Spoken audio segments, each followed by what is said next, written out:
Hello students, welcome back to our channel general studies with Anup K Verma. हम लोग कर रहे हैं इंपॉर्टेंट क्वेश्चंस जो कि आपके 2022 के अंतर्गत आई हुए विभिन्न परीक्षाओं के अंतर्गत जो जीएस, जीके या करंट अफेयर के क्वेश्चंस हैं उनको हम यहाँ पर कर रहे हैं। इस सीरीज़ में अभी तक हमने 6 सेट्स को कवर अप कर लिया है और ये है हमारा आज का 7 नंबर का सेट, जिसके अंदर कुछ और क्वेश्चंस को करेंगे। ये क्वेश्चंस बेसिकली आपके यूपी के एग्जाम्स के अंदर आए हुए हैं, उनको हम इस पर्टिकुलर वीडियो के अंदर डिस्कस करने वाले हैं। आई होप सो आपको ये सीरीज़ अच्छी लग रही होगी। तो जो लोग चैनल पर नए हैं वो लोग प्लीज़ चैनल को सब्सक्राइब करें, वीडियो को पूरा देखें, अच्छा लगता है तो लाइक करें और शेयर करें और साथ में बेल नोटिफिकेशन ज़रूर ऑन कर दें ताकि जब कभी भी इसका कोई नया वीडियो आए तो आपको उसकी इन्फॉर्मेशन मिल जाए टाइमली। ठीक है, चलिए पढ़ते हैं अपने पहले क्वेश्चन की तरफ। तो यहाँ पर आप देख सकते हैं आपकी स्क्रीन पर, यहाँ पर जो उसको थोड़ा अगर जो मैं इसकी बात करूँ तो थोड़ा सा बड़ा कर लेते हैं इस क्वेश्चन को। ज़्यादा ही बड़ा हो गया, चलिए ठीक है, इतना ठीक है ना। ओके, तो यहाँ पर आप देख सकते हैं फर्स्ट क्वेश्चन। तो इस क्वेश्चन में आपसे पूछा गया है यहाँ पर, इसको हम थोड़ा सा कलर लेते हैं। ठीक है, चलिए जैन कल्प सूत्र, इसकी रचना किसने की थी? देखिए यहाँ पर इंग्लिश में लिखा हुआ है, यहाँ पर हिंदी में लिखा हुआ है। ये पूरा क्वेश्चन आपको दोनों भाषाओं में लिखा हुआ है, तो आपको पढ़ने में समझने में थोड़ी सी आसानी होगी क्वेश्चन को। ठीक है, जैन कल्प सूत्र जो है इसकी रचना किसने करी थी, ये पूछा गया है। तो जैन कल्प सूत्र जो है ये एक जैन तीर्थंकर थे, उनकी बायोग्राफीज है बेसिकली। ठीक है, these are the biographies of the Jain tirthankars. Biography मतलब उनकी क्या है, ये जीवनी है। जैन जो तीर्थंकर्स हैं उनकी क्या है, ये जीवनी है और इसे लिखा था भद्रबाहु ने। यहाँ पर करेक्ट आंसर होगा ऑप्शन नंबर डी, भद्रबाहु। ठीक है, भद्रबाहु ने लिखा था। और ये जैन लिटरेचर, इसके अंदर आपको क्या देखने को मिलता है? देखिए जैन लिटरेचर की जब हम बात करते हैं, जैन लिटरेचर की जब आप बात करते हैं तो उसके अंदर आपको देखने को मिलता है अगम्स। जो उसके अंदर सेक्शंस हैं या पार्ट्स हैं, चैप्टर्स हैं, उनको क्या कहा जाता है? अगम्स कहा जाता है। और इसे लिखा गया है जैन टेक्स्ट को अर्ध मगधी या प्राकृत लैंग्वेज के अंदर इसे लिखा गया है। किस लैंग्वेज के अंदर? लैंग्वेज की अगर जो हम बात करते हैं यहाँ पर किस लैंग्वेज में लिखा गया है, दैट इज अर्ध मगधी, अर्ध मगधी भाषा, या फिर आप कह सकते हैं इसे प्राकृत लैंग्वेज के अंदर, प्राकृत लैंग्वेज के अंदर इसे लिखा गया है। ठीक है, और इसके अंदर जो जैन फिलोसफीज हैं जो कि नॉर्थ इंडिया के अंदर देखने को मिलती है, बिफोर द वर्धमान, जो वर्धमान महावीर जैन थे उनके जन्म से पहले और उनके बाद की जो बहुत सारी चीज़ें हैं यहाँ पर आपको देखने को मिलती हैं। और ये बेसिकली किस कालखंड की बात कर रहे हैं हम यहाँ पर? जो टाइम पीरियड था यहाँ पर, this is a 6th century.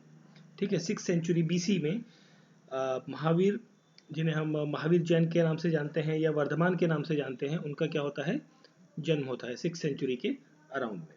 ठीक है, अब अगर जो हम बात करते हैं जैन धर्म की, तो जैन धर्म में कुछ इंपॉर्टेंट टीचिंग्स हैं, तो उनके बारे में थोड़ा सा जानना ज़रूरी है। उससे अक्सर क्वेश्चन पूछा जाता है कई सारे एग्जाम्स के अंदर। जैसे कि अगर जो हम बात करें यहाँ पे टीचिंग्स ऑफ जैनिज्म की, टीचिंग्स ऑफ जैनिज्म के बारे में अगर जो हम बात करते हैं तो इसके अंदर 5 इंपॉर्टेंट पॉइंट्स दिए गए हैं, 5 सूत्र दिए गए हैं कह लीजिए, या 5 इंपॉर्टेंट पॉइंट्स हैं जिससे आप मोक्ष की प्राप्ति कर सकते हैं। देखिए जैनिज्म और बुद्धिज्म दोनों समकालीन हैं, अराउंड सिमिलर ड्यूरेशन में, सिमिलर टाइम एरा में दोनों का ग्रोथ होता है। और यहाँ पर हम बात कर रहे हैं उसी में से जैनिज्म के बारे में। तो इसमें जो 5 चीज़ें दी गई हैं वो हैं, एक तो है आपकी अहिंसा, अहिंसा, ठीक है। सेकेंडली है सत्य, अहिंसा, सत्य, और है अष्टय, अष्टय, एंड ब्रह्मचार्य, ब्रह्मचार्य, और लास्ट है आपका अपारिग्रह, अपारिग्रह। ठीक है, तो ये 5 पॉइंट्स जो दिए गए हैं, टीचिंग्स है बेसिकली जैनिज्म के। और जैनिज्म की जब हम बात कर रहे हैं तो यहाँ पर 2 इंपॉर्टेंट सेक्ट्स आपको देखने को मिलते हैं। सेक्ट का मतलब हो गया 2 पार्ट्स के अंदर यहाँ पर डिवाइड हो जाता है जैनिज्म। एक को कहा जाता है श्वेतांबर, श्वेतांबर, ठीक है, और दूसरे को कहा जाता है दिगंबर। ठीक है, तो यहाँ पर 2 डिवीजन आपको देखने को मिलते हैं, श्वेतांबर और दिगंबर। ठीक है, ठीक है, श्वेतांबर जो है वो एक ट्रू फॉलोइंग करते हैं, मतलब जो जैनिज्म में जो जो महावीर जैन ने, या जिन्हें आप वर्धमान कह रहे हैं, जो उनकी एक ट्रू फिलोसफीज थी उनको फॉलो कर रहे हैं। ठीक है, और दिगंबर जो है उसके अंदर कुछ अपनी मॉडिफिकेशंस करते हुए उन चीज़ों को फॉलो अप कर रहे हैं। ठीक है, इस टॉपिक पे ज़्यादा डिटेल नहीं जाएंगे, बहुत बड़ा टॉपिक है। तो यहाँ पर करेक्ट आंसर रहेगा ऑप्शन नंबर डी। चलिए फिर हम बढ़ते हैं अपने अगले प्रश्न की तरफ। तो नेक्स्ट क्वेश्चन है हमारा, सॉरी, नेक्स्ट क्वेश्चन आप यहाँ देख सकते हैं। इस क्वेश्चन में आपसे पूछा गया है कि हु बिल्ड, किसने बनवाया था गरुड़ ध्वज स्तंभ। जो गरुड़ ध्वज स्तंभ है ये कहाँ पर है, ये है आपका मध्य प्रदेश के बेसन नगर के अंदर। बेसन नगर एक मध्य प्रदेश के अंदर जगह है, विदिशा के पास में। विदिशा जो मध्य प्रदेश का एक इलाका है उसके पास में एक जगह है, वहाँ पर ये किसने बनवाया था, कौन सी जगह, दैट इज द गरुड़ ध्वज स्तंभ। ये बनवाया था that is Heliodorus that is option number D. यहाँ पर क्या रहेगा करेक्ट आंसर, हेलियोडोड्रस ने ये बनवाया था। और ये कब बनवाया था, ये बनवाया था लगभग 100 BC के आसपास, 110 BC के आसपास जो है सेंट्रल इंडिया विदिशा के आसपास में, विदिशा में नियर बेसन नगर में ये चीज़ बनवाई गई थी। ठीक है, और ये व्यक्ति था कौन, ये जो सॉरी हम जिसका नाम ले रहे हैं हेलियोडोरस। ओके, हो सकता है प्रोनाउंसिएशन में कई बार अप एंड डाउन हो जाता है, बट उस पर ज़्यादा फोकस नहीं करना है हमें आंसर्स पर फोकस करना है। ठीक है, तो हेलियोडोरस जो है ये एक्चुअली एक ग्रीक एम्बेसडर था, जो इंडियन ग्रीक किंग एंटालिकास की कोर्ट में, जो भारत के अंदर अगर जो हम बात करें तो भारत का जो एक सुंग किंग था उस टाइम पर, सुंग किंग जिसका नाम था भागभद्र। ठीक है, उसके दरबार में आया हुआ था ये। ठीक है, मतलब उसके दरबार में ये बेसिकली कोर्ट था, मतलब उसके दरबार में ये रहता था। ठीक है, और ये साइड जो है बेसिकली अगर जो हम बात करें, ये जो गरुड़ ध्वज है ये आपका सांची का स्तूप जो है, सांची स्तूप, ठीक है, सांची स्तूप जो है, स्तूप उसके पास में आपको देखने को मिलता है। ठीक है, और ये गॉड वासुदेव के बारे में बात करते हैं, मतलब उनको समर्पित या उनको डेडिकेटेड ये एक पिलर जो है ये बनवाया गया था। ठीक है, तो option D is the correct answer. चलिए बढ़ते हैं अपने अगले प्रश्न की तरफ। तो नेक्स्ट क्वेश्चन है हमारा यहाँ पे, नेक्स्ट है who among the following set a literary centre Betul Uloom. ठीक है, बैतुल उलूम जो है वो दिल्ली में किसने बनवाया था, ये पूछा गया है यहाँ पर। तो बैतुल उलूम को जो बनवाया था वो बनवाया था ज़ेबुन्निसा ने। ठीक है, ऑप्शन नंबर बी यहाँ पर क्या रहेगा करेक्ट आंसर। ज़ेबुन्निसा कौन है, देखिए ज़ेबुन्निसा जो है ये है किसकी बेटी, she is the daughter of, ये डॉटर है किसकी, औरंगजेब की, औरंगजेब की ये क्या है, डॉटर है। और जिनका अगर जो हम पेट नेम की बात करें इन्हें, एक तो महरून जेबुनिस्सा के नाम से जाना जाता है, और दूसरा एक नाम है जो मुगल प्रिंसेस के नाम से जाना जाता है। देखिए एक्चुअली जो लोकल नेम था इनका, मतलब घर जो होता है ना, घर का नाम, पेट नेम बेसिकली, तो वो नाम था इनका दैट इज मखफी जो है इनका ये पेट नेम था। ये भी कभी हो सकता है कभी पूछ लिया जाए। तो ये जो है औरंगजेब की एक जो बेटियां थी जिनमें से सबसे बड़ी बेटी थी। ठीक है, और इनकी जो मदर है, मदर का नाम, औरंगजेब तो फादर हो गए, इनकी जो मदर थी, मदर का नाम था दिलरास बानो। ठीक है, तो नाम भी इम्पोर्टेंट है। ज़ेबुन्निसा की मदर कौन थी, दिलरास बानो। ठीक है, और जिन्होंने दिल्ली के अंदर लिटरेरी सेंटर जो है बैतुल उलूम की जो है स्थापना करवाई थी। ठीक है, फिर यहाँ पर एक नाम है जहाँ आरा जो है, जहाँ आरा बेगम साहिब। ठीक है, इनका पूरा नाम है जहाँ आरा बेगम साहिब। ठीक है, ये कौन है, ये एल्डर बेटी है, मतलब बड़ी बेटी है शाहजहां और मुमताज की। शाहजहां एंड मुमताज की जो है ये बड़ी बेटी है, कौन, जहाँ आरा। ठीक है, तो ये नाम भी आपको ध्यान रखना है। और फिर हम बात करें, यहाँ पर एक नाम है दैट इज़ द नूरजहाँ। यहाँ पे आप हिंदी में देख लेते हैं।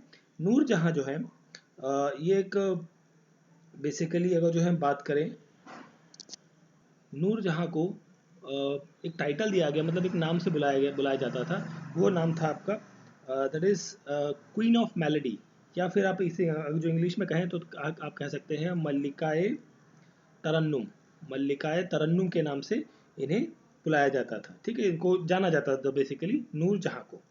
ठीक है, बेसिकली एक सिंगर थी मल्लिकाए तरन्नुम, बेसिकली इन्हें पाकिस्तान के अंदर, जो पाकिस्तान प्रांत है आज का, वहाँ पर इन्हें बुलाया जाता था। फिर ये है कि गौहर आरा। गौहर आरा कौन है? ये चौथे मुगल प्रिंसेस बेसिकली अगर जो बात करें, शाहजहां और जो मुमताज़ थी उनकी सबसे छोटी बेटी हैं।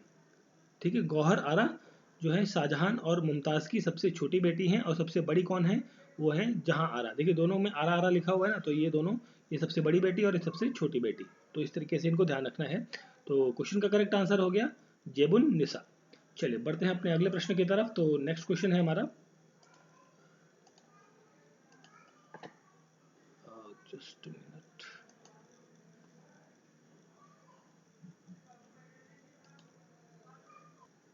फिर आप देख सकते हैं अगला प्रश्न, हजरत आला। हजरत आला की जो उपाधि है वो किस रूलर को दी गई है या किसको मिली है? बेसिकली ये उपाधि मिली है शेरशाह सूरी को, that is option number D यहाँ पर करेक्ट आंसर होगा। शेरशाह सूरी वही व्यक्ति है जिसने सूरी एम्पायर की जो है वो स्थापना करी थी, सूरी एम्पायर। ठीक है, और जिसने हराया था नुसरत शाह को। ठीक है, शेरशाह सूरी ने हराया था किसको? नुसरत शाह को। और नुसरत शाह कौन है? ये था सुल्तान ऑफ बंगाल। बंगाल का क्या था? बंगाल का ये सुल्तान हुआ करता था, उसको हराया था। और इसने ये अटैक बेसिकली, ये लड़ाई जो है दक्षिण बिहार के अंदर, जो साउथ बिहार का इलाका है बंगाल के साथ में लड़ा हुआ, वहाँ पर ये लड़ाई देखने को मिलती है। और इस लड़ाई को जीतने के बाद शेर शाह को जो है हजरत हजरत आला के नाम से बुलाना चालू कर दिया गया था, ये इसको टाइटल दे दिया गया था। ठीक है, और शेरशाह सूरी ने जो है अपनी कैपिटल जो है वो कहाँ रखी थी? सासाराम, सासाराम के अंदर। और सासाराम के अंदर ही शेरशाह सूरी की क्या है? टॉम्ब है, मतलब उसका जो मकबरा है वो भी आपको यहीं पर देखने को मिलता है। और इसने कॉइन सिस्टम, दैट इज रुपया सिस्टम जो है, रुपया सिस्टम, वो भी इसी ने शुरू किया था इसी टाइम पर। ठीक है, और इसने इंट्रोड्यूस किया था कबूलियत, और दो चीज़ें इंट्रोड्यूस करी थी, इंपॉर्टेंट चीज़ें हैं, ध्यान रखिएगा। एक है कबूलियत, कबूलियत, और दूसरी है पट्टा। कबूलियत और पट्टा सिस्टम जो है basically for the agriculture, agricultural settlement के लिए इसने शुरू किया था। ठीक है, तो ये पूछा जाता है, ये क्वेश्चन कई बार आया हुआ है, कबूलियत या पट्टा सिस्टम किसने शुरू किया था या किस चीज़ से संबंधित है? तो ये एग्रीकल्चर सेटलमेंट से संबंधित है। ठीक है, एग्रीकल्चर इक्विपमेंट के सेटलमेंट से संबंधित है, और जो कि शेरशाह सूरी ने शुरू करा था। और कई बार ये भी कहा जाता है कि जो ग्रेट ट्रंक रोड है, जीटी रोड, उसकी भी जो उसको बनवाया था वो भी इसी ने बनवाया था। कहाँ से कहाँ तक थी ये? That is from the Calcutta, Calcutta to Calcutta से पेशावर तक, पेशावर तक ये बनवाई गई थी। ठीक है, तो ये कुछ इंफॉर्मेशन थी रिलेटेड टू द शेरशाह। बाकी चीज़ों के, बाकी ऑप्शंस के बारे में हम आई थिंक डिस्कस कर चुके हैं, नहीं किए तो किसी और क्वेश्चन में डिस्कस कर लेंगे। चलिए फिर बढ़ते हैं अपने अगले प्रश्न की तरफ। तो नेक्स्ट क्वेश्चन है हमारा क्वेश्चन नंबर 5। यहाँ पर आप देख सकते हैं, इसमें पूछा गया है who went London to plea before the court of directors for the right of Nana Sahib to be given the pension paid to Bajirao second. मतलब बाजीराव द्वितीय को दी जाने वाली पेंशन जो नाना साहब को दिए जाने हेतु पैरवी के लिए कोर्ट ऑफ डायरेक्टर जो कि लंदन में बैठती थी, उसके यहाँ पर कौन जाता है? ठीक है, कौन जाता है? ठीक है, तो यहाँ पर जो जाता है वो था Azimullah Khan. Option number A correct answer होगा, अजीमुल्लाह खान जो है वो करेक्ट आंसर है। ये जाता है लंदन के अंदर कोर्ट ऑफ डायरेक्टर्स के सामने, किसके फेवर में? For the Nana Saheb. ठीक है, अब उस टाइम पर जो ब्रिटिश गवर्नर जनरल थे, यहाँ पर कौन थे ब्रिटिश गवर्नर जनरल? उनका नाम भी इंपॉर्टेंट है, दैट इज लॉर्ड डलहौजी। ठीक है, लॉर्ड डलहौजी जो है वो इस टाइम पर गवर्नर जनरल ऑफ इंडिया हुआ करते थे। ठीक है, और उन्होंने रिफ्यूज़ कर दिया था, कि भाई हम नाना साहेब को जो है जो पेंशन वगैरह है वो हम नहीं देंगे। ठीक है, जो पहले करार हुआ था कि भाई पेंशन दिया जाएगा उस फैमिली को, तो वो जो करार था वो डिसमेंटल कर दिया गया, ये बेसिकली खारिज कर दिया गया। ठीक है, अपनी बात से मुकर गए, और इस सब चीज़ों के लिए भेजा गया था अजीमुल्लाह खान को। ठीक है, जब हम बात कर रहे हैं बाजीराव सेकंड की, ठीक है, या बालाजी बाजीराव की बात हम जब करते हैं, बालाजी बाजीराव की जब हम बात करते हैं, तो इन्हें कॉमनली कहा जाता है नाना साहेब, नाना साहेब, ठीक है, नाना साहेब के नाम से इन्हें जाना जाता है। इनका जो एक्चुअल नेम है वो है बालाजी बाजी राव, और ये पेशवा थे बेसिकली कहाँ पर, मराठा एम्पायर के अंदर, मराठा जो एम्पायर था उसके अंदर पेशवा थे ये, ठीक है। और इनका जो जन्म है वो होता है आपका कानपुर के अंदर, बेसिकली कानपुर के अंदर, कानपुर के अंदर होता है। कानपुर के अंदर भी एक स्पेशली अगर जो कभी पूछ लिया जाए, यूपी का कोई एग्जाम देते हैं तो दैट इज बिटूर, बिटूर नाम की एक जगह है, वहाँ पर इनका जन्म होता है, ठीक है। और ये एडॉप्टेड चाइल्ड थे by the Peshwa Bajirao second, जो पेशवा बाजीराव सेकंड थे, ठीक है। मतलब ये फादर थे, इन्होंने बालाजी बाजीराव दैट इज नाना साहब को अडॉप्ट किया, और उसके बाद की ये कहानी है कि भाई पेंशन जो थी देनी थी वो उनके बच्चों को देनी थी, बट उनके बच्चे नहीं थे, तो ये अडॉप्टेड चाइल्ड थे, तो अडॉप्टेड चाइल्ड को उन्होंने मना कर दिया कि भैया हम पेंशन नहीं देंगे, ठीक है। तो और नाना साहब जो हैं ये आपके कानपुर से जो 1857 का जो रिवॉल्ट हुआ था वहाँ पर कानपुर के अंदर, इन्होंने काफ़ी इंपॉर्टेंट रोल प्ले किया था। मतलब बेसिकली अगर जो हम बात करें कानपुर के अंदर जो लीड किया था वो नाना साहब ने किया था, ठीक है, नाना साहब और तात्या टोपे ने। चलिए बढ़ते हैं फिर अपने आगे के प्रश्न की तरफ। तो हमारा नेक्स्ट ये क्वेश्चन हुआ ना, हाँ ठीक है। चलिए 6 क्वेश्चन पर आते हैं। यहाँ पर आपसे पूछा गया है which one of the following started lathi club during the freedom struggle of India. Lathi club की शुरुआत किसने करी थी? तो लाठी क्लब की जो शुरुआत है वो करी थी बाल गंगाधर तिलक ने, ठीक है। तो ऑप्शन डी यहाँ पर करेक्ट आंसर होगा, बाल गंगाधर तिलक ने ये लाठी क्लब की जो है वो शुरुआत करी थी। और बाल गंगाधर तिलक को जो कॉमनली कहा जाता है लोकनायक के नाम से, लोकमान्य तिलक, लोकमान्य तिलक के नाम से जाना जाता है, ठीक है, जिन्होंने बेसिकली लाठी क्लब की फाउंडेशन रखी थी। और लाठी क्लब बेसिकली क्या था, एक ऑर्गेनाइजेशन थी जो ट्रेन करती थी बेसिकली यूथ को, जो ब्रेव यूथ्स हैं, जवान लोग हैं, उनको बताती थी कि भाई कैसे आप आज़ादी के लिए लड़ सकते हो, अपनी देश की आज़ादी के लिए। बेसिकली ट्रेनिंग पार्ट था जो कि फ्रीडम फाइटर्स को तैयार करने का काम करती थी, ठीक है। और इन्होंने बाल गंगाधर तिलक की जब हम बात करते हैं तो इन्होंने Deccan education society, Deccan education society DES के नाम से दक्कन एजुकेशन सोसाइटी को की स्थापना करी थी। और इन्होंने फाउंडेशन रखी थी साथ में। देखिए दक्कन एजुकेशन सोसाइटी तो शुरू करी साथ में 1885, ये वही टाइम है जिस टाइम पर INC की स्थापना होती है AO ह्यूम के द्वारा, जिसे हम कांग्रेस कहते हैं आज की डेट में। तो यहाँ पर एक 1885 के अंदर फर्गुसन कॉलेज, ठीक है, इसकी स्थापना करते हैं कहाँ पे, पुणे के अंदर, ठीक है। और through the Deccan education society के थ्रू ये जो कॉलेज है इसकी ओपनिंग करी जाती है। और बाल गंगाधर तिलक की जब हम बात कर रहे हैं तो इनका एक इम्पॉर्टेंट स्लोगन है जिसे कहते हैं Swaraj is my birth right and I shall have it. आज़ादी जो है वो मतलब मेरा जन्मसिद्ध अधिकार है और मैं इसे लेके रहूँगा। ये थॉट या ये जो स्टेटमेंट है, स्लोगन है, बेसिकली वो इनके द्वारा ही दिया गया है। और इन्होंने कहा था कि इन्हें बेसिकली अगर जो हम बात करें बाल गंगाधर तिलक को एक और नाम से जाना जाता है, बेसिकली एक टाइटल दिया गया इन्हें, father of Indian unrest, sorry unrest, father of Indian unrest के नाम से भी इन्हें जाना जाता है। बिकॉज इन्होंने एक बुक लिखी थी, उस बुक का नाम था इंडियन अनरेस्ट नाम की एक बुक लिखी थी इन्होंने, बाल गंगाधर तिलक ने, इसीलिए इनका नाम basically father of India unrest के नाम से भी पड़ता है, ठीक है। अब बात करें अगर जो हम बाल गंगाधर तिलक की, तो इन्होंने INC की जब हम बात कर रहे हैं ना 1885 में ये बनी, तो इन्होंने 1890 के अंदर इंडियन नेशनल कांग्रेस को, INC को सॉरी ज्वाइन कर लिया। और इनकी कुछ इंपॉर्टेंट बुक्स की जब हम बात करते हैं तो बुक्स में एक बुक आती है आपकी गीता रहस्य, गीता रहस्य, ठीक है, गीता रहस्य, या एक नाम है Arctic home of Veda, Arctic home of Vedas, ठीक है। तो दो ये इंपॉर्टेंट क्रिएशन है, बुक्स हैं बेसिकली इनकी।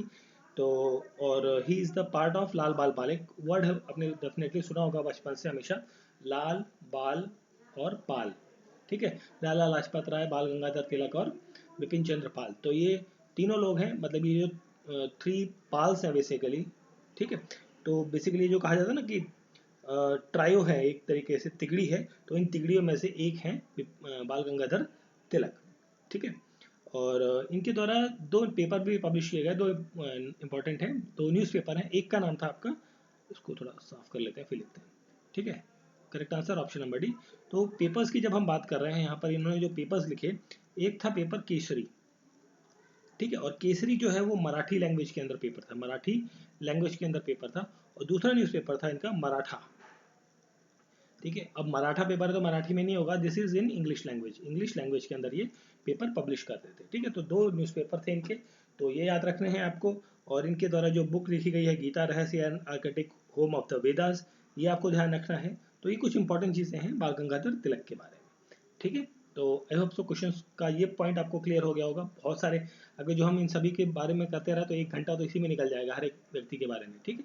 तो बट हम क्वेश्चन स्पेसिफिक कर रहे हैं, तो उस हिसाब से हम थोड़ा सा डिटेल में जा रहे हैं। चलिए बढ़ते हैं आगे। नेक्स्ट क्वेश्चन है हमारा यहाँ,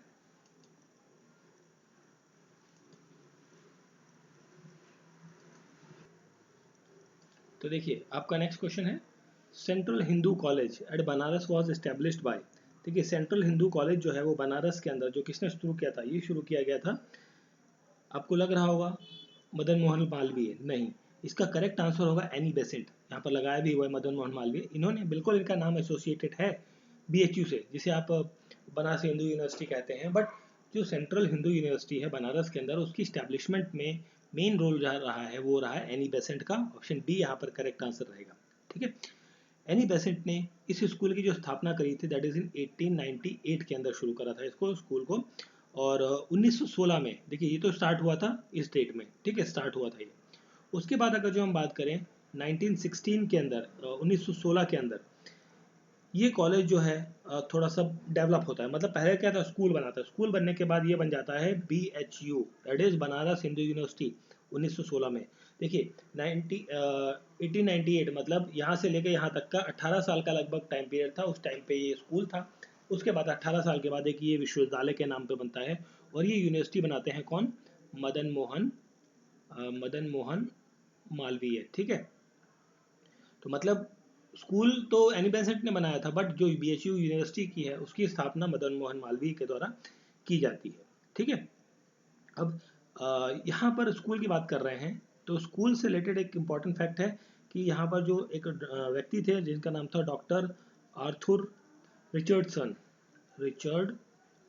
ठीक है, डॉक्टर आर्थर रिचर्डसन, ये एक साइंस ग्रेजुएट पर्सन थे, जो कि फर्स्ट प्रिंसिपल थे, ही is the first principle in this particular school, that is central Hindu school के अंदर ये पहले प्रिंसिपल बने थे आपके, ठीक है। और एनी बेसेंट की जब हम बात करते हैं, तो एनी बेसेंट एक ब्रिटिश सोशलिस्ट हैं, आपकी वुमेन राइट एक्टिविस्ट हैं, राइटर हैं, और कई सारे मूवमेंट्स के अंदर ये इन्वॉल्व रही हैं, ठीक है। और ख़ास बात तौर पे अगर हम बात करें तो 1916 के अंदर जो होम रूल लीग आया था, होम रूल लीग आया था आपका, तो उसके अंदर इन्होंने रोल प्ले किया था उसको लागू करने के लिए, लीग, ठीक है। तो ये इन्होंने यहाँ पर पार्टिसिपेट किया था विद द, किसके साथ में, लोकमान्य तिलक के साथ में ये काम शुरू किया था। और एनी बेसेंट ने ये काम बेसिकली होम रूल की कमान जो है वो मद्रास के अंदर संभाली थी, ठीक है। ये भी एक इम्पॉर्टेंट फैक्ट है। और अगर जो हम और बात करें एनी बेसेंट के बारे में, तो एनी बेसेंट जो है वे पहली महिला है, फर्स्ट वुमेन है जो INC की क्या बनी थी, प्रेसिडेंट बनी थी। कब बनी थी, ये बनी थी 1917 के अंदर, 1917 के अंदर INC की फर्स्ट वुमेन प्रेसिडेंट बनी है। उसके बाद अगर जो हम बात करें कि जो है आपके, इसके बाद सरोजिनी नायडू भी बनी है, वो फर्स्ट इंडियन थी, ये इंडियन नहीं थी, बट फर्स्ट वुमेन की जब हम बात कर रहे हैं तो वहाँ पर नाम आता है एनी बेसेंट का, ठीक है। तो ये था एनी बेसेंट के बारे में। फिर अगर जो हम मदन मोहन मालवीय के बारे में भी अगर जो कुछ थोड़ा सा डिस्कस करना चाहें, तो यहाँ पर हम कह सकते हैं कि एक इंडियन स्कॉलर थे, एजुकेशनलिस्ट, रिफॉर्मर थे, पॉलिटिशियन थे। इन्होंने अखिल भारतीय हिंदू महासभा की स्थापना करी थी, किसकी, अखिल भारतीय हिंदू हिंदू महासभा, ठीक है, इसकी स्थापना करी थी इन्होंने। और ये को फाउंडर थे, जैसा कि हमने बात करा कि BHU के अंदर जो BHU एक्ट आया था, बेसिकली उसके लिए अगर जो कभी पूछ लिया जाए, वैसे पूछेगा नहीं, चांसेस कम है। BHU एक्ट 1915 आया था, तो 1915 में ये एक्ट लाया गया, उसके बाद फिर उसे यूनिवर्सिटी बनाया गया, तब जाके 1916 में BHU आपकी स्थापित होती है, ठीक है। और मदन मोहन मालवीय भी INC के प्रेसिडेंट रह चुके हैं, इंडियन नेशनल कांग्रेस के प्रेसिडेंट रह चुके हैं। कब रह चुके हैं? ये थे आपके 1909 के अंदर और 1918 के अंदर, ये दो टाइम पर ये INC के सेशन प्रेसिडेंट रह चुके हैं, ठीक है। फिर अगर जो यहाँ पर एक नाम है दयानंद सरस्वती के बारे में, यहाँ पर अगर जो हम बात करें थोड़ी सी, तो दयानंद सरस्वती का जो जन्म होता है दैट इज इन 12 फरवरी, 12 फरवरी 1824 को आपको इनका बर्थ देखने को मिलता है। ये भी एक भारतीय फिलोसोफर, सोशल लीडर थे, और इन्होंने जो इम्पोर्टेंट रोल रहा है इनका, ये रहा है आर्य समाज के अंदर। आर्य समाज की जो स्थापना है वो इनके द्वारा की गई है। किसके द्वारा? दयानंद सरस्वती के द्वारा, ठीक है। और इन्होंने वैदिक धर्म के बारे में एक रिफॉर्म चलाया था, मतलब वैदिक धर्म का मूवमेंट चलाया था, ठीक है। और तो ये सब चीज़ें थी इस क्वेश्चन से रिलेटेड। तो क्वेश्चन का करेक्ट आंसर है ऑप्शन नंबर बी। विवेकानंद के बारे में जानते हैं, स्वामी विवेकानंद, ठीक है। इनके बारे में हम और आगे डिस्कस करेंगे किसी और क्वेश्चन में। चलिए बढ़ते हैं आगे। नेक्स्ट क्वेश्चन है हमारा यहाँ पर, चलिए फिर देखते हैं नेक्स्ट क्वेश्चन। नेक्स्ट क्वेश्चन है हमारा, विच of the following pair is not correctly matched, कौन सा करेक्टली मैच्ड नहीं है? तो देखिए यहाँ पर आपको कुछ फॉल्स दिए गए हैं और यहाँ पर कुछ रिवर्स के नाम दिए गए हैं, तो कौन सा करेक्टली मैच नहीं है आपको ये बताना है। तो देखिए सबसे पहला जो नाम है शिव समुद्रम वाटरफॉल, शिव समुद्रम वाटरफॉल जो है ये आपका कहाँ पर देखने को मिलता है? That is in Kaveri river, बिल्कुल ये सही मैच है आपका, कावेरी रिवर पर देखने को मिलता है। कहाँ पर? स्पेशली अगर जो हम बात करें कर्नाटक के अंदर आपको ये देखने को मिलेगा, ठीक है। और ये ओल्डेस्ट रिवर वैली प्रोजेक्ट है भारत का सबसे, ठीक है, शिव समुद्रम वाटरफॉल। ये तो करेक्टली मैच है, आपको नॉट ढूंढ रहा है, गलत। जोग वाटरफॉल जो है, जोग वाटरफॉल आपको देखने को मिलता है that is in Shravati river के अंदर, शरवती रिवर के अंदर, बिल्कुल सही है, सरवती रिवर के अंदर है। स्पेशली इन द वेस्टर्न घाट के हम बात करें, वेस्टर्न घाट में आपको ये देखने को मिलता है, ठीक है। और मोर स्पेसिफिकली अगर जो हम जगह की बात करें तो that is the sorry not Simoga, sorry not Simoga, Simoga river, no Simoga district के अंदर, नॉट रिवर, सिमोगा डिस्ट्रिक्ट के अंदर आपको ये वेस्टर्न घाट में देखने को मिलता है, केरला के अंदर स्पेशली अगर जो हम बात करें थोड़ा सा, ठीक है। और ये आपका जो है दैट इज, ये जो आपका फॉल है, ठीक है। और जोग फॉल को बेसिकली एक और नाम से जाना जाता है, that is the Dhuandhar fall, sorry धुआंधार नहीं एक्चुअली जोग फॉल में कंफ्यूज हो गया। देखिए ये तो जोग फॉल हो गया आपका शरवती रिवर पर, एक होता है आपका धुआंधार फॉल, धुआंधार फॉल, ये भी एक इंपॉर्टेंट फॉल है। ये आपको कहाँ देखने को मिलता है? ये देखने को मिलता है जबलपुर के अंदर, जबलपुर के अंदर, that is in Narmada river पे, नर्मदा रिवर पे आपको ये देखने को मिलता है धुआंधार फॉल, ठीक है। फिर ये तो यहाँ पर नहीं है, फिर भी हमने डिस्कस कर लिया इसे। और नेक्स्ट है आपका वट्टापराई वाटरफॉल, ये आपका देखने को मिलेगा that is in basically this is in the Chandraprabha river के ऊपर, ठीक है। तो ये ऑप्शन भी आपका करेक्टली नहीं, सॉरी ये आपका चंद्रप्रभा रिवर पर नहीं है, सॉरी ये वट्टापराई फॉल जो है दैट इज इन, ये चंद्रप्रभा रिवर पे नहीं, ये गलत है आपका। ये आपको देखने को मिलता है आपको कहाँ पर? That is in Keriparai reserve forest के अंदर, रिजर्व फॉरेस्ट के अंदर, केरीपराई रिजर्व फॉरेस्ट के अंदर, जो कि कहाँ पर है? दैट इज रिवर की अगर जो हम बात करें तो रिवर का नाम है पजायार रिवर, पजायार रिवर के ऊपर आपको ये देखने को मिलेगा, specially in the Kanyakumari district के अंदर, कन्याकुमारी डिस्ट्रिक्ट जो तमिलनाडु का पार्ट है। तो यहाँ पर जो इनकरेक्ट है, धुआंधार फॉल आपका ये हो गया, सॉरी हमने धुआंधार बात करी थी ना, ये वाला हो गया, तो इनकरेक्ट है, ऑप्शन नंबर सी यहाँ पर क्या रहेगा? करेक्ट आंसर रहेगा, ठीक है, क्वेश्चन ऑप्शन नंबर सी। चलिए फिर हम बात करते हैं यहाँ पर आगे नेक्स्ट क्वेश्चन की। तो नेक्स्ट क्वेश्चन है हमारा,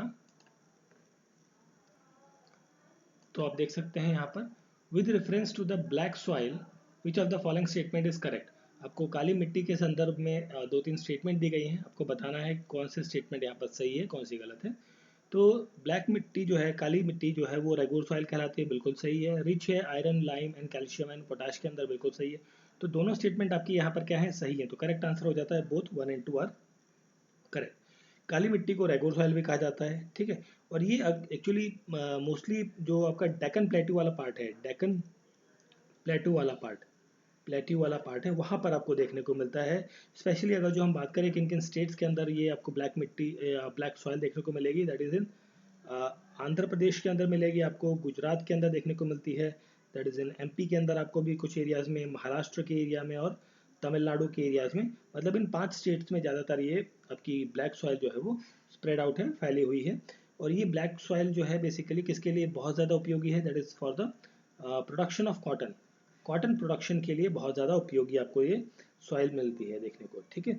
और ये सॉइल जो है इम्परमेबल होती है, डीप होती है, क्लेई मटेरियल होती है, बेसिकली चिकनी मिट्टी टाइप की होती है, और रिच होती है किसके अंदर, दैट इज़ इन रिचनेस। अगर जो हम बात करें इसके अंदर रिचनेस में एल्यूमिना होता है, मैंगनीज होता है, आपका आयरन आपको देखने को मिलता है भरपूर मात्रा में, लाइम होता है आपका, ठीक है। तो ये सारी चीज़ें आपको यहाँ पर देखने को मिलती हैं।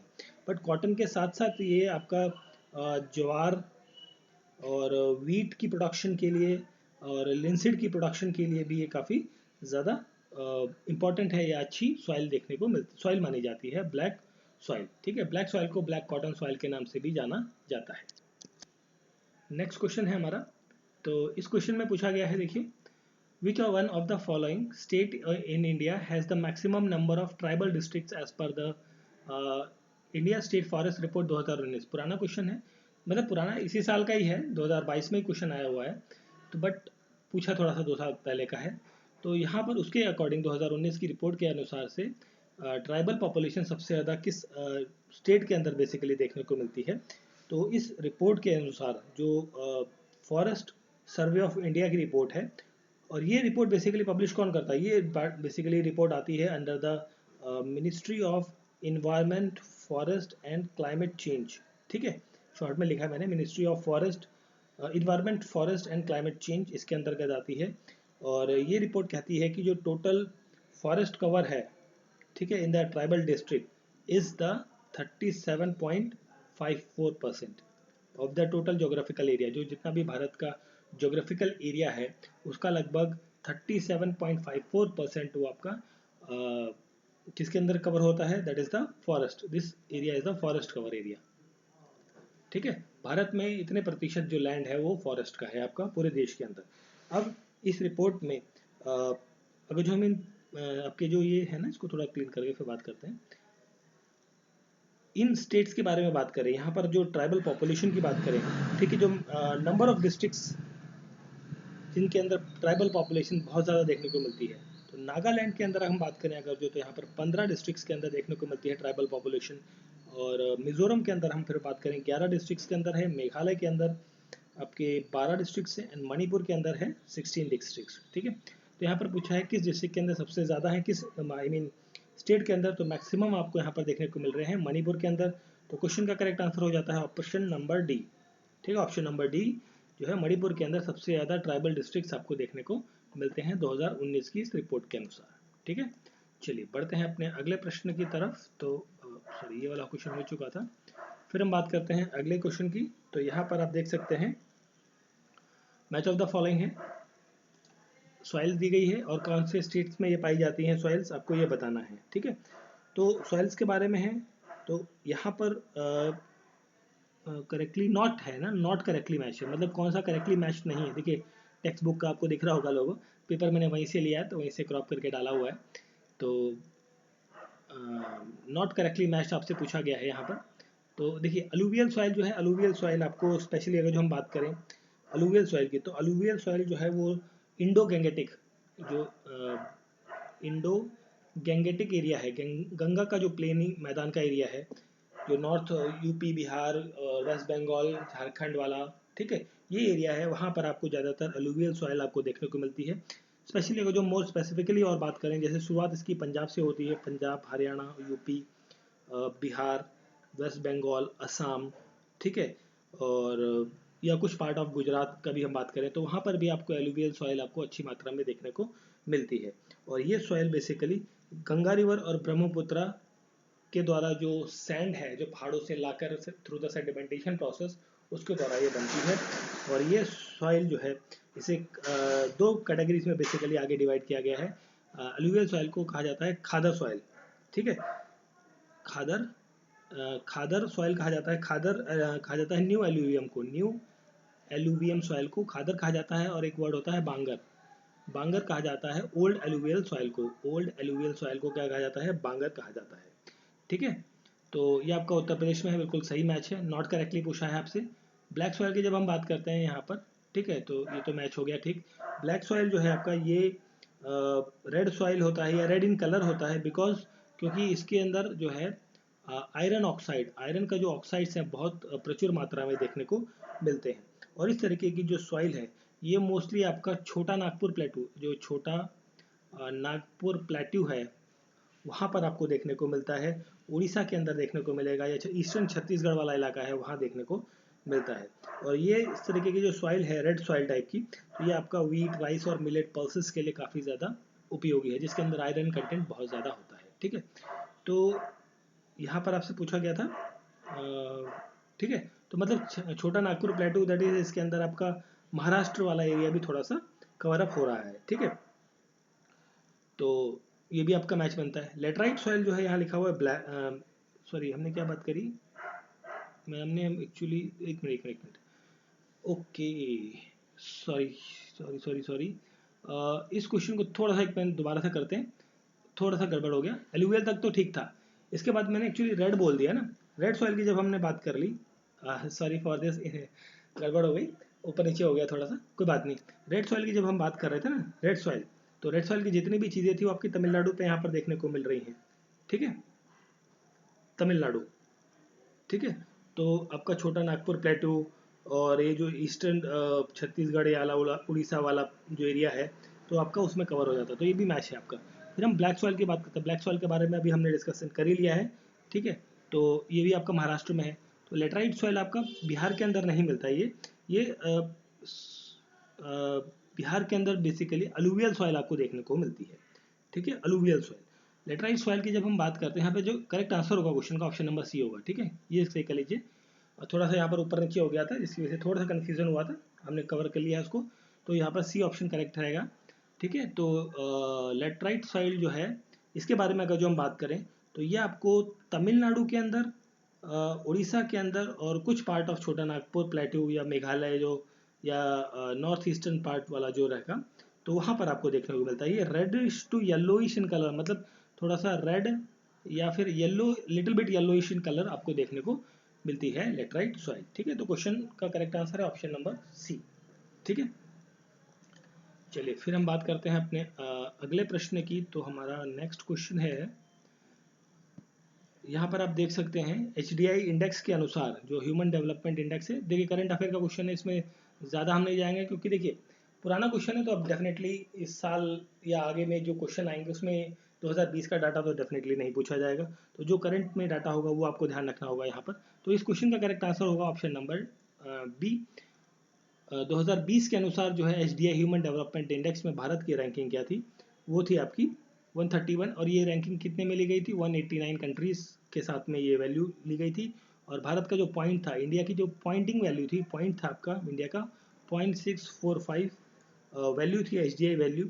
और ठीक है, और ये तो था आपका इसका 20 की बात। ठीक, और इसे बनाता कौन है, मतलब बेसिकली इसको पब्लिश कौन करता है, पब्लिश करने वाला काम करता है UNDP, United Nation Development Programme जो है वो इस रिपोर्ट को पब्लिश करता है। ठीक है,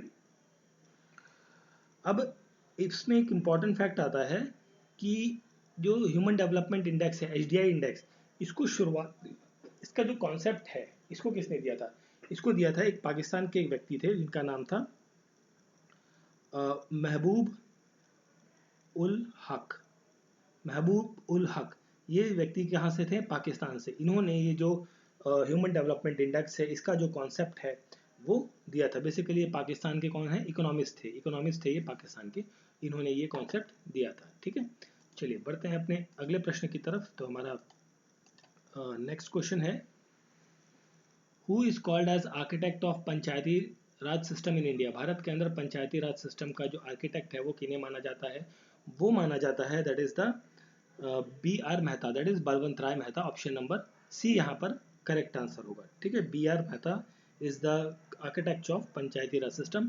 पंचायती राज सिस्टम के बारे में हम बात करें तो एक आर्टिकल है, आर्टिकल नंबर 40, जो DPSP का पार्ट है, जो कहता है कि भाई भारत की सरकार और भारत के अंदर जो राज्य की सरकारें हैं उन्हें जो एक 3 टियर सिस्टम जो है, एक पंचायती राज या पंचायत में या विलेज गवर्नमेंट, एक तरीके से लोकल सेल्फ गवर्नमेंट जो है वो बनाने की बात यहाँ पर कही गई है, जिसके तहत 3 tier system, tier village system जो है, विलेज पंचायती सिस्टम जो है वो बनाया गया है। सॉरी। और ये जो बलवंत राय मेहता कमेटी है ये आपका आती है, कब आई थी ये? दिस इज इन 1952 के अंदर आई थी, जिसके अंदर 3 तरीके की जो गवर्नमेंट सिस्टम है, 3 टियर की जब बात करी तो 3 टियर में पहला क्या आता है, देखिए सबसे नीचे आता है ग्राम पंचायत, ग्राम पंचायत, ठीक है, ये आपका विलेज लेवल पर आता है। और इसके ऊपर आता है फिर आपका पंचायत समिति, पंचायत समिति, ठीक है, पंचायत समिति जो है आपका ब्लॉक लेवल पे आता है। और उसके ऊपर आता है आपका जिला परिषद, जिला परिषद, ठीक है, तो ये आपका डिस्ट्रिक्ट लेवल पर आता है। तो इस तरीके से ये 3 लेवल आपको यहाँ पर देखने को मिलते हैं। और डिस्ट्रिक्ट कलेक्टर जो है, जो होता है डिस्ट्रिक्ट कलेक्टर, जिसे आप डीएम कहते हैं, वो होता है जिला परिषद का चेयरपर्सन, ठीक है। अब पंचायती राज सिस्टम जो है एक लोकल रूरल ग्रामीण क्षेत्रों का एक सेल्फ गवर्नमेंट सिस्टम है। और इसके लिए एक इम्पॉर्टेंट अमेंडमेंट था, that is the 73rd amendment act, जो कि अमेंडमेंट 1992 के अंतर्गत आता है, ठीक है। तो आपको ये चीज़ भी ध्यान रखनी है। और भारत के अंदर सबसे पहले जो लोकल सेल्फ गवर्नमेंट के, लोकल गवर्नेंस की जो बात है वो किसने करी थी? वो करी थी लॉर्ड रिपन ने, ठीक है, आपको नाम ध्यान रखना है। लॉर्ड रिपन ने 1882 के अंदर ही, 1882 के, सॉरी यहाँ पे 1882 के अंदर ही जो है लोकल सेल्फ गवर्नमेंट का एक फ्रेमवर्क जो है वो बनाया था कि भाई ऐसा ऐसा कुछ कुछ होना चाहिए, ठीक है। इसी वजह से लॉर्ड रिपन को father of local self government के नाम से भी, सेल्फ गवर्नमेंट इन इंडिया के रूप में भी जाना जाता है। मतलब जो पंचायती राज के जनक है बेसिकली इंडिया के अंदर, भारत में लोकल सेल्फ गवर्नमेंट के लिए, उसके लिए फादर का जो टाइटल है वो मिला है लॉर्ड रिपन को, ठीक है। तो ये तो बात हो गई इसके बारे में। देखिए 4 कमिटीज़ हैं, उनके बारे में आपका नाम पता होना चाहिए, नाम ही हम डिस्कस करेंगे यहाँ पर, बी आर मेहता।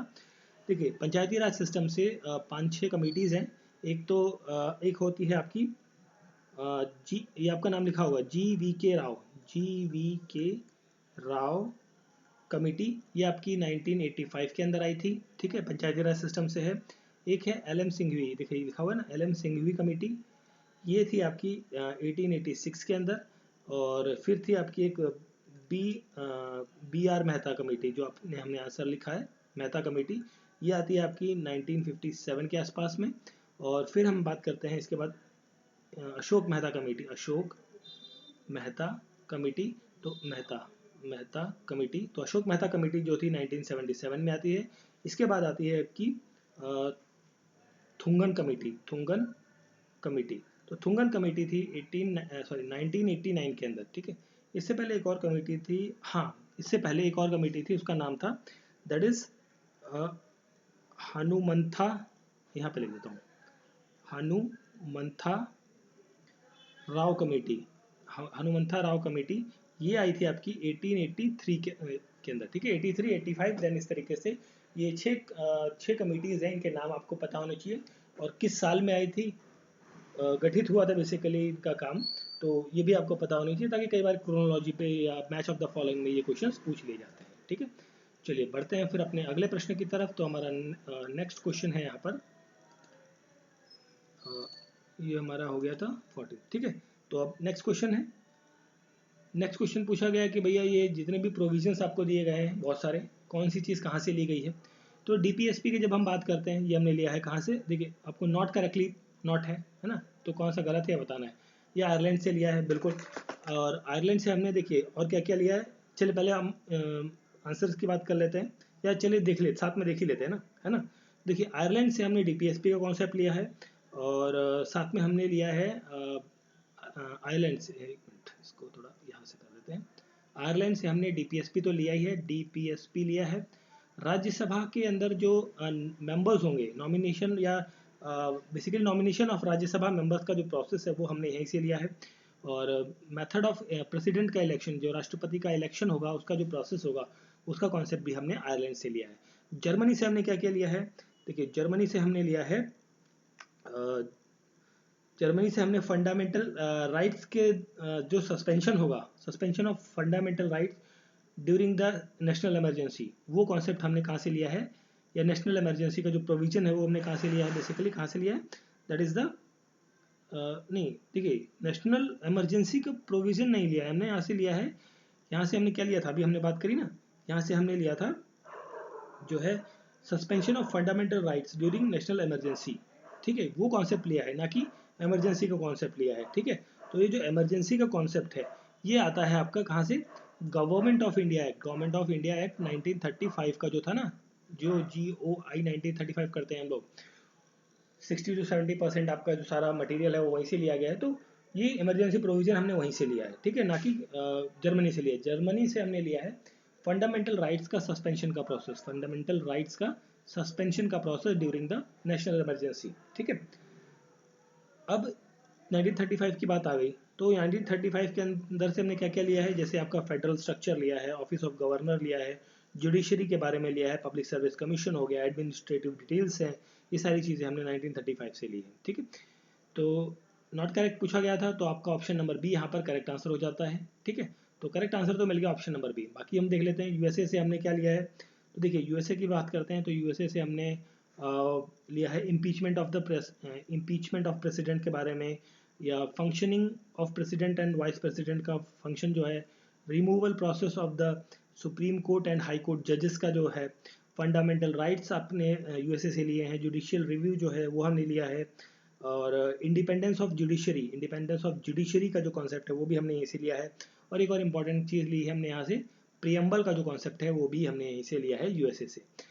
लास्ट है यहाँ पर दिया हुआ ब्रिटेन। ब्रिटेन से हमने क्या क्या लिया है, देखिए ब्रिटेन से हम बात करें तो पार्लियामेंट्री फॉर्म ऑफ गवर्नमेंट का सिस्टम लिया है हमने, और क्या क्या लिया है, रूल ऑफ लॉ का जो कॉन्सेप्ट है वो हमने लिया है, सिंगल सिटीजनशिप का जो कॉन्सेप्ट है वो लिया है, कैबिनेट सिस्टम लिए है हमने यहाँ से, और बाइक कैमरलिज्म जो है वो हमने भी सिस्टम जो है वो हमने ब्रिटेन के कॉन्स्टिट्यूशन से लिया है, ठीक है।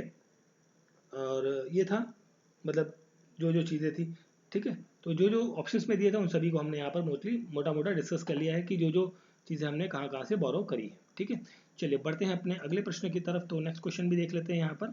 तो नेक्स्ट क्वेश्चन है आपका, which of the following articles is related to the protection of life and personal liberty. तो लाइफ एंड पर्सनल लिबर्टी के लिए जो आर्टिकल है that is the article number 21, option number B is the correct answer, option number B, ठीक है। बहुत ही simple question है। ये आर्टिकल जो है आपका जब नेशनल इमरजेंसी लगी होती है तब भी ये क्या होता है, सस्पेंड नहीं हो सकता ये वाला पर्टिकुलर आर्टिकल। आर्टिकल नंबर जो 20 है आपका, ये कहता है कि no person shall be punished on the basis of law that are enacted after the crime has been committed, ठीक है। तो उसके बारे में बात करता है। आर्टिकल नंबर फिर 22 है, ये protection against arrest and detention in certain cases के बारे में बात करता है। आर्टिकल नंबर 26 जो है ये freedom of to manage the religious affairs के बारे में बात करता है, बेसिकली पब्लिक ऑर्डर या मोरलिटी, हेल्थ, ये सब चीज़ों के बारे में बात करता है, ठीक है। तो क्वेश्चन नंबर ये जो पर्टिकुलर क्वेश्चन है इसका करेक्ट आंसर है ऑप्शन नंबर बी, आर्टिकल 21, ठीक है। चलिए फिर अब एक और क्वेश्चन कर लेते हैं हम लोग, ठीक है। तो नेक्स्ट क्वेश्चन है हमारा यहाँ पर क्वेश्चन नंबर 17। यहाँ पर आप देख सकते हैं विच of the following article has the provision for the election commission. कौन सा वो आर्टिकल है जो इलेक्शन कमीशन का प्रोविजन के बारे में बात करता है, that is the article 324। 324 number article जो है वो बात करता है आपका इलेक्शन कमीशन के बारे में, इलेक्शन कमीशन होना चाहिए, ठीक है। और ये किस पार्ट के अंदर लिखा गया है, this is written in the part 15। Part 15 के अंदर ये लिखा गया है कि एक कॉन्स्टिट्यूशनल बॉडी होगी जिसका नाम होगा इलेक्शन कमीशन, और उसका काम क्या होगा कि देश के अंदर राष्ट्रपति, उपराष्ट्रपति और जो सेंट्रल गवर्नमेंट है उसके इलेक्शन, स्टेट गवर्नमेंट है उसके इलेक्शन, उनको कंडक्ट कराने का काम को क्या होगा, वो होगा इलेक्शन कमीशन का। उसी तरीके से स्टेट में भी अपॉइंट की गई है, ठीक है। इलेक्शन कमीशन की जो स्टैब्लिशमेंट होती है, दैट इज स्टैब्लिशमेंट की जब हम बात करें ये कब स्थापित होता है, ये होता है आपका 25 जनवरी को, 25 ऑफ जनवरी 1950 को ये स्टैब्लिश होती है। अब जो इलेक्शन कमीशन है इसके अंदर जो आर्टिकल्स आते हैं, आर्टिकल 324 से लेके आर्टिकल 329, ये 5 आर्टिकल्स आपके इलेक्शन कमीशन से संबंधित हैं जो आपके संविधान के अंदर मेंशन्ड है। हमने जैसे बात करी कि पार्लियामेंट के इलेक्शन, स्टेट असेंबलीज के इलेक्शन, प्रेसिडेंट, वाइस प्रेसिडेंट के इलेक्शन, इन सभी के इलेक्शंस को कंडक्ट कराना जो है वो इलेक्शन कमिश्नर का या कमीशन का बेसिकली रोल है, ठीक है। और साथ में जो होता है ना, पंचायत के इलेक्शंस हो गए, पंचायत वगैरह के जो इलेक्शंस हैं, ठीक है, म्यूनसिपैलिटीज़ के इलेक्शंस हैं, ये सारे कौन कराता है? कंसर्न स्टेट का जो इलेक्शन कमिश्नर होगा, commission of India, commission of India नहीं होगा, स्टेट का। जैसे यूपी की बात करें तो उत्तर प्रदेश का जो इलेक्शन कमीशन होगा वो आपका पंचायत या म्यूनसिपैलिटीज़ के इलेक्शंस को कंडक्ट कराएगा, ठीक है। तो ये सब चीज़ें होती हैं। यहाँ पर कुछ इंपॉर्टेंट फैक्ट्स आते हैं, जैसे कि फर्स्ट इलेक्शन कमिश्नर कौन थे? चीफ इलेक्शन कमिश्नर की जब बात करें तो वो आते हैं सुकुमार सेन। ये नाम इंपॉर्टेंट है, कई बार आया है पेपर में, ठीक है। फर्स्ट इलेक्शन कमिश्नर कौन थे? सुकुमार सेन। और first women women chief election commissioner कौन थी? वो थी आपकी वी.एस. रामा देवी, ठीक है, वी.एस. रामा देवी, ठीक है। तो आपको ये चीज़ ध्यान रखनी है। और राजीव कुमार आज की डेट में एज प्रेजेंट जो है वो इलेक्शन कमिश्नर है, आई थिंक। तो जब कभी भी आप पेपर दे रहे हैं तो इलेक्शन कमिश्नर का जो भी व्यक्ति है तो आप उसको जरूर चेक कर लीजिए, क्योंकि व्यक्ति चेंज हो सकता है, ठीक है। बट ये वाले लोग तो नहीं चेंज होंगे ना, जो पहला फर्स्ट वुमेन है या फर्स्ट मेल में अपॉइंट हुआ था व्यक्ति, ठीक है, तो वो तो चेंज नहीं होगा, वो फिक्स रहेगा, उसमें तो कोई डाउट नहीं रहता है। नेक्स्ट क्वेश्चन है, नेक्स्ट क्वेश्चन में हम बात करते हैं what should be the minimum number of proposer, sorry, just a minute.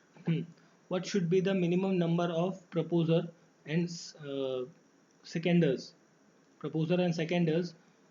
to in the presidential nomination? देखिए, राष्ट्रपति के चुनाव में भाई कोई व्यक्ति अगर जो इलेक्शन लड़ना चाहता है राष्ट्रपति का, तो उसके लिए कितने लोगों का जो होता है ना प्रपोजर, जो भाई नामांकन करने के लिए भाई प्रपोज करेंगे, भाई हम इस व्यक्ति को राष्ट्रपति बनाना चाहते हैं, तो आप उसको आगे करेंगे, है ना। तो इसके लिए जो रेशियो रहता है that is the 50-50 ratio, that is 50-50, ठीक है। 50-50 का जो रेशियो रहता है वो रहता है, करेक्ट आंसर यहाँ पर रहेगा। 50 इलेक्टोर्स आर प्रपोजर होंगे और 50 इलेक्टोरर जो होंगे वो क्या होंगे? सेकेंडर्स होंगे यहाँ पर, ठीक है। 50 प्रपोजर होंगे और 50 क्या होंगे? सेकेंडर्स होंगे, ठीक है। तो ये इंपॉर्टेंट रहता है। और इसके लिए जो आर्टिकल है बेसिकली फॉर द जब हम बात कर रहे हैं आर्टिकल 58 की, आर्टिकल 58 जो है वो किसके बारे में बात करता है? ये बात करता है क्वालिफिकेशन के बारे में, qualification of a person to be elected as a president. President बनने के लिए उसके अंदर कोई व्यक्ति है, उसके अंदर क्या क्या क्वालिफिकेशन होनी चाहिए, उसके बारे में यहाँ पर बात करी जाती है। जैसे कि भारत का नागरिक होना चाहिए, 35 ईयर्स एज होनी चाहिए, ठीक है।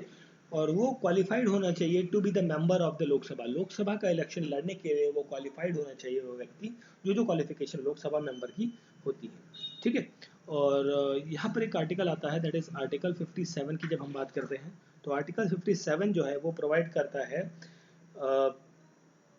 पर्सन को, मतलब अगर जो कोई व्यक्ति होल्ड कर रहा है कोई भी as a office of profit, मतलब देखिए 57 जो है वो क्या कर रहा है, 57 जो है बेसिकली आई थिंक री इलेक्शन के लिए बात करता है। मतलब कोई भी व्यक्ति अगर जो प्रेसिडेंट की पोस्ट पर है, बेसिकली अपॉइंटेड है, राष्ट्रपति बना हुआ है, तो वो दोबारा से अगर जो राष्ट्रपति बनना चाहता है, दोबारा से इलेक्शन में पार्टिसिपेट करना चाहता है, तो वो कर सकता है, ठीक है। तो ये सब चीज़ें हैं, बट ऐसा होता नहीं है जनरली कि दोबारा बने, बट ठीक है, लिखा हुआ तो लिखा हुआ है, उसको भी हमें थोड़ा सा पता होना चाहिए। चलिए बढ़ते हैं अपने अगले प्रश्न की तरफ भी देख लेते हैं, थोड़ा सा एक और क्वेश्चन देख लेते हैं, ठीक है। तो नेक्स्ट क्वेश्चन हमारा है यहाँ पे, in India, which of the following has the power to negotiate foreign treaties? अब देखिए किसके पास, मतलब किस एजेंसी के पास, मतलब पार्लियामेंट हो गया आपका, या प्रेसिडेंट हो गया, राष्ट्रपति, प्रधानमंत्री या स्पीकर ऑफ लोकसभा, इनमें से किसके पास ये पावर है कि वो नेगोशिएट करे फॉरेन ट्रीटीज़ के लिए? फॉरेन ट्रीटीज़ अगर जो कोई है भारत में निम्नलिखित में से किसके पास विदेश संचित पर बातचीत की करने की कोशिश की शक्ति है? तो इसकी जो पार्लियामेंट के बेसिकली जो करेक्ट आंसर होगा यहाँ पर वो होगा पार्लियामेंट, ठीक है। यहाँ पर प्राइम मिनिस्टर नहीं होगा, ना ही प्रेसिडेंट होगा, ये होगा पार्लियामेंट। भाई विदेश नीति जो है या फॉरेन ट्रीटी जो है वो उसका जो डिस्कशन है मेनली वो कहाँ होता है? पार्लियामेंट के अंदर होगा। अब इसके लिए जो आर्टिकल है आर्टिकल 246, आर्टिकल 246 के अंदर जो है ये सारी चीज़ें मैंशन की गई हैं, ठीक है। और यहाँ पर अगर जो हम बात करें यहाँ पर जो पावर्स के बारे में, जैसे legislative powers and function, executive powers and function, या जुडिशरी पावर, इलेक्टोरल पावर, या कॉन्स्टिट्यूशनल पावर्स एंड फंक्शन, ये सारी कुछ पावर्स हैं जो यहाँ पर देखने को अलग अलग कैटेगरीज के अंदर सब देखने को मिलती है, ठीक है, तो इस क्वेश्चन का करेक्ट आंसर होगा that is option number A. संसद के पास ये फॉरेन ट्रीटीज से रिलेटेड जो भी इफ एंड बट्स करने हैं वो कर सकती हैं। ठीक है, चलिए नेक्स्ट क्वेश्चन है हमारा जल जीवन मिशन वॉज स्टार्टेड इन। देखिए जल जीवन मिशन जो है ये कब शुरू हुआ था, ये शुरू हुआ था 2019 के अंतर्गत। ठीक है, सन 2019 में जल जीवन मिशन जो है वो शुरू हुआ था, जल जीवन मिशन। ठीक है, ये जल जीवन मिशन या फिर इसको एक और नाम से जाना जाता है हर घर जल योजना, हर घर जल योजना। ठीक है, हर घर जल योजना के नाम से जाना जाता है, जो कि 2020 और 21 का जो बजट था उसमें इसको इंक्लूड किया गया था और इस स्कीम को लॉन्च किया गया था 15 अगस्त 2019 को ये लॉन्च होती है by the prime minister Narendra Modi. ठीक है, जिसके लिए बजट में मतलब एक अच्छा खासा पैसा रखा गया था, that is the 3.6 lakh crore का जो एक बजट है एस्टिमेटेड इस पूरे प्रोजेक्ट के लिए वो दिया गया था। और इसके तहत एक नया डिपार्टमेंट बनाया गया था इसी टाइम 2019 में। वो क्या था, department of drinking water and sanitation that is जल शक्ति डिपार्टमेंट या जल शक्ति मंत्रालय आपका जो है वो बनाया गया था। और इसका एक फ्लैगशिप प्रोग्राम था सेंट्रल गवर्नमेंट का, जिसे इम्प्लीमेंट करना था with the help of states. मतलब जाहिर सी बात है ना, हम हर घर नल जल की बात कर रहे हैं तो भाई सेंट्रल गवर्नमेंट कहीं दिल्ली में थोड़ी बना देगी, हर स्टेट में बनानी है, तो मतलब सेंट्रल गवर्नमेंट और स्टेट दोनों को मिलकर बनाना है। और इसके लिए जो टारगेट डिसाइड किया गया था ये कब तक करना है, 2024 तक, मतलब जो भी ये इलेक्शन होंगे 2024 में उससे पहले इस जो टारगेट था ये इसे अचीव कर लेना है। ठीक है, बट डेफिनेटली ये आपका 2 साल कोविड में चला गया तो डेफिनेटली ये आपका ठंडे बस्ते में ही पड़ा होगा अभी, है ना।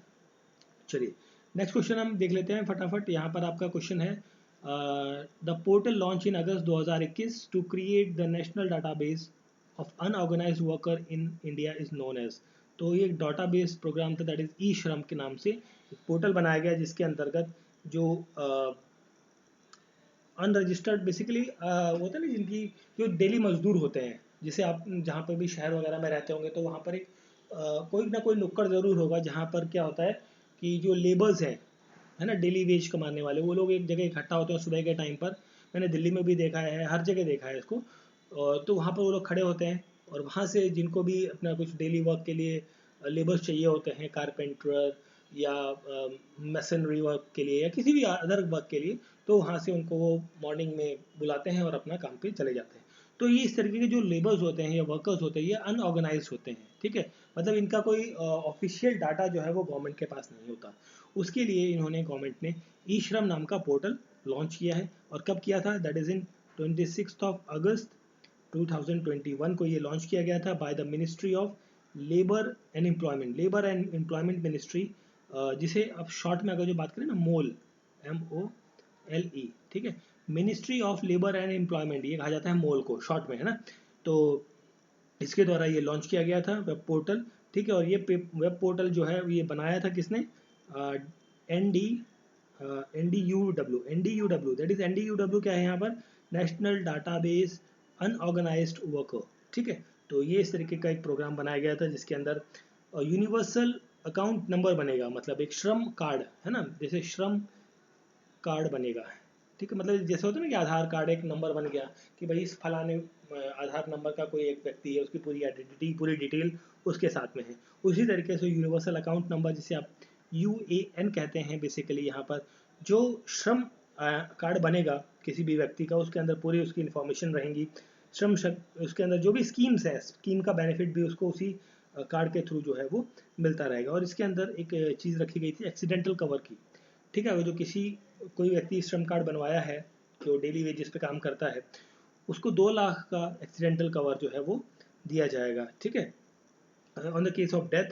एंड अगर जो कोई परमानेंट डिसेबिलिटी होती है तो उसके लिए 1 लाख रुपीज़ का जो है वो पार्शियल डिसेबिलिटी के ऊपर दिया जाएगा। ठीक है, अब इस अगर जो हम बात करें लगभग मोटा मोटे आंकड़े की, तो लगभग अभी तक जो है जिस टाइम मैं रिकॉर्ड बना रहा हूँ, मतलब लगभग 40 करोड़ जो है वर्कर्स जो है वो इस ई श्रम पोर्टल पर रजिस्टर्ड हो चुके हैं ऑलरेडी और बढ़ रहे हैं धीरे धीरे।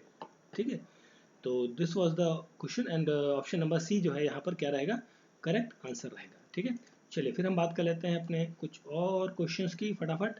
तो देखिए क्वेश्चन नंबर ये है, तो यहाँ पर आपसे पूछा गया है कि केमिस्ट्री के अंदर, ये क्वेश्चन बहुत आया है यार, बहुत क्वेश्चन पूछा गया ये वाला। केमिस्ट्री के अंदर जो नोबेल प्राइज़ मिला था 2021 में अक्टूबर के अंदर, वो किसे किसे मिला था? ये मिला था, that is the correct answer is Benjamin list and David Macmillan. Option number A correct answer है, ऑप्शन नंबर ए। ठीक है, ऑप्शन ए ध्यान रखिएगा। डेविड मैकमिलन यहाँ पर है, बट यहाँ पर देखिए यहाँ पर लगाया हुआ है, बट क्वेश्चन का करेक्ट आंसर है ऑप्शन नंबर ए, ध्यान रखिएगा इसे। ठीक है, इन दोनों को मिला था। किस लिए मिला था? इन्होंने एक चीज़ डिस्कवर करी थी बेसिकली, इनका जो वर्क था for the development of asymmetric organocatalyst, organocatalyst. ठीक है, डेवलपमेंट ऑफ असिस्टमेटिक ऑर्गेनोकैटलिस्ट, इसको इन्होंने बनाया था, तो उसके लिए इन्हें नोबेल प्राइज़ दिया गया था। ठीक है, तो आपको ये चीज़ ध्यान रखनी है। ऑप्शन नंबर ए यहाँ पर क्या है? करेक्ट आंसर है। ठीक है, चलिए फिर बढ़ते हैं अपने अगले प्रश्न की तरफ। तो हमारा नेक्स्ट क्वेश्चन है यहाँ पे, with reference to the parliamentary standing committee notified in October 2021, which of the following statement is correct? तो यहाँ पर जो पहली स्टेटमेंट है, Sushil Modi is the chairman of the standing committee on law and justice, बिल्कुल ये स्टेटमेंट आपकी सही है, बिल्कुल। ठीक है, सुशील मोदी जो है वो इस कमेटी के चेयरमैन थे। Shashi Tharoor is the chairperson of the standing committee of information and technology, बिल्कुल ये स्टेटमेंट भी आपकी सही है। तो मतलब शशि थरूर आईएनसी के, मतलब कांग्रेस के एमपी हैं, वो इस कमेटी के चेयरपर्सन थे। तो मतलब पार्लियामेंट्री कमेटी जो है एक इंपॉर्टेंट रोल प्ले करती है बेसिकली पार्लियामेंट्री सिस्टम के अंदर। ठीक है, तो इन कमेटीज़ के अंदर जनरली क्या होता है कि जो कुछ कमेटीज़ के चेयरपर्सन जो रूलिंग पार्टी होती है वहाँ के मेंबर्स होते हैं, कुछ कमेटी के अपोजिशन के मेंबर्स होते हैं, वो आपके चेयरपर्सन बनाए जाते हैं। ठीक है, अब ये जो आपकी पार्लियामेंट्री स्टैंडिंग कमेटी थी, ठीक है, तो ये करती क्या है बेसिकली, इसके अंदर बहुत सारी कमेटीज़ होती हैं, जैसे कि आपका हो गया पैक, ठीक है, पब्लिक अकाउंट कमेटी हो गया, या एस्टिमेट कमेटी हो गया, या पब्लिक अंडरटेकिंग कमेटी हो गया, या डिपार्टमेंटल कमेटीज़ हैं। ठीक है, जो बहुत सारी चीज़ें, जैसे वेरियस डिपार्टमेंट्स होते हैं इसके अंदर, जो बजट पर, एक्सपेंसेस पर, बिल्स पर, इस तरीके की चीज़ों पर वो सारा क्या करते हैं, डिस्कशन करते हैं, इफ एंड बट्स को देखते हैं कि क्या क्या चीज़ें हो रही हैं। ठीक है, दोनों ऑप्शन आपके सही हैं। करेक्ट आंसर क्या हो जाता है यहाँ पर? Option number C, both 1 and 2 are the correct answer. ठीक है, चलिए फिर बात कर लेते हैं अपने अगले प्रश्न की। तो हमारा नेक्स्ट क्वेश्चन है यहाँ पर, नेक्स्ट क्वेश्चन, हाँ जी, which one of the following country hosted 18th Asian India summit held in October 2021 के अंदर आपकी 18th एशियन समिट जो हुई थी वो कहाँ हुई थी? ये हुई थी आपकी बुरनाई के अंदर, बुनेई के अंदर, सॉरी नॉट बुरनाई, दैट इज बुनई। ठीक है, तो पीएम नरेंद्र मोदी ने इसमें पार्ट लिया था, वर्चुअली पार्ट लिया था, स्पेशली अगर जो हम बात करें 28 अक्टूबर 2021 को। ठीक है, बट करंट अफेयर क्या है पूछा नहीं जाएगा, बट आपको थोड़ा सा आइडिया होना चाहिए मोटा मोटा। तो एशियन क्या है बेसिकली? एशियन ये है कि इंडिया स्ट्रेटेजिक पार्टनरशिप है ये बेसिकली।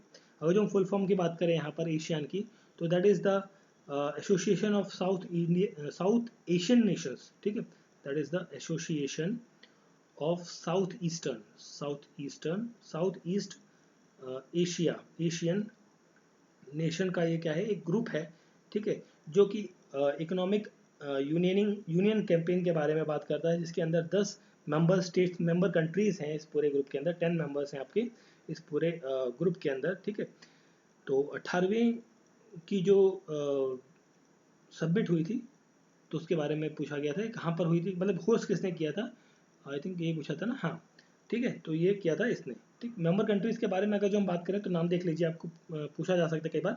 तो एक तो है बुरनई, दूसरी है कंबोडिया, इंडोनेशिया, लोआस, मलेशिया, म्यांमार, और Philippines, Singapore, Thailand and Vietnam. ठीक है, तो मतलब ये कंट्रीज़ हैं जो आसियान की एक मेंबर कंट्रीज़ हैं। ठीक है, नेक्स्ट हमारा क्वेश्चन है यहाँ पर, नेक्स्ट क्वेश्चन यहाँ पे, तो सॉरी ये देखिए। ठीक है, नेक्स्ट क्वेश्चन है, तो इसमें आपसे पूछा गया है कि who among the following is not the winner of Nobel prize in physics announced in October. देखिए एक ही पेपर के अंदर नोबेल प्राइज से 2 क्वेश्चन हो गए, एक केमिस्ट्री का पूछ लिया, एक पूछ लिया फिजिक्स का, ठीक है। तो ये करंट अफेयर का पार्ट था। तो यहाँ पर जो नॉट द विनर की बात कर रहा है, तो देखिए फिजिक्स के अंदर किन किन लोगों को ये प्राइज मिला था। एक का नाम था आपका सुयुकोरो मनाम्बे, ठीक है। एक था कलवास, दैट इज हसलमैन, ठीक है। और एक थे जियोर्जियो पैरिसीसी, ठीक है, पैरिसीसी। तो इन लोगों को फिजिक्स के अंदर नोबेल प्राइज़ मिला था, दैट इज जो अक्टूबर के अंदर हुआ था। अक्टूबर में भी मोर स्पेसिफिक बात करें तो 5 अक्टूबर की डेट को ये प्राइज़ मिला था। तो यहाँ पर कौन सा व्यक्ति नहीं है, नॉट द विनर, तो ये आपका था ही, ठीक है, ये भी था, ये भी था, तो ये नहीं था लास्ट वाला बंदा जो हमारा था, ठीक है। 3 लोग तो हो गए ना, चौथा नहीं था। बेंजामिन लिस्ट, ये आपका व्यक्ति जो है, ये आपको उसको केमिस्ट्री के अंदर, सॉरी फिजिक्स के अंदर नोबेल प्राइज़ नहीं मिला है, ठीक है। तो आपको ये चीज़ ध्यान रखनी है। तो क्वेश्चन का करेक्ट आंसर है ऑप्शन नंबर डी। और केमिस्ट्री के अंदर हम बात कर ही चुके हैं। और मेडिसिन की टर्म में हम बात करें अगर, जो देखिए मेडिसिन की नोबेल प्राइज़ की बात आ रही है, तो ये भी आप देख लीजिए।